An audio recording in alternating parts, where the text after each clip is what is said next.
ऐसा तो हमने कभी सोचा नहीं था कि रात पर खेत पर जाएंगे, खेत में पानी डालेंगे तो हमारे हाथों में सांप आ जाएगा। तो भाई साहब बात कुछ ऐसी है कि हमने आप सभी को पिछले ब्लॉग में बताया था कि हमारा खेत होना है और रात को पानी डालना है हमको खेत में, तो इसी कारण हमारे हाथों में सांप आ जाता है। तो भाई साहब ये तो भगवान का शुक्र है कि ये सांप काट स्वागत है आप सभी का हमारे न्यू ब्लॉग में। तो भाई साहब हमने आप सभी को बताया था कि हमारे खेत में पानी डालना है, तो इस तरफ का हो गया, इस तरफ का बाकी था, तो वो भी मैंने रात के कह दिया था। भाई साहब थोड़ा बाकी था, तो जब लाइट आएगी जब कह देंगे। तो भाई साहब हमारी एक गलती की वजह से इतना बड़ा नुकसान हो जाएगा, ये तो हमने कभी सोचा नहीं था। तो भाई साहब बात कुछ ऐसी कि हमारी पीसी खा ली है रात के जानवरों ने। तो भाई साहब हमको कुछ ऐसा पता होता तो हम रात को घर ही नहीं जाते। रात में क्या हो गया कि जानवर खेत में घुस आए और उन्होंने सारी पीसी खा ली।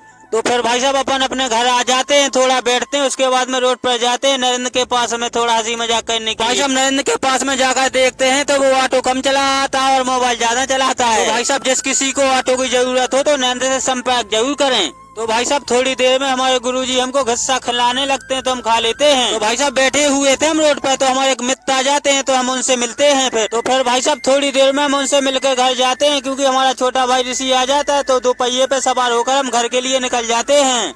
और भाई साहब ऋषि हमको घर छोड़कर वो अपने घर चला जाता है। तो फिर भाई साहब बारी थी, हमारे खेत पे ट्री हाउस बनना था, तो उसके लिए जाना था हमको नकली काटने के लिए। फिर भाई साहब अपने कुछ दोस्त को लेकर चल देते हम खेत पर नकली काटने लगते हैं। भाई साहब कुछ जरूरत थी हमको चाचुनिया की, तो वो भी हमको निकालनी है, तो हम काटने लगते हैं, काट कर रख देते हैं। तो भाई साहब आज के लिए इतना ही है, मिलते हैं अगले ब्लॉग में। देखने के लिए फॉलो जरूर कर ले बताएंगे कि क्या काम हुआ है ट्री हाउस का।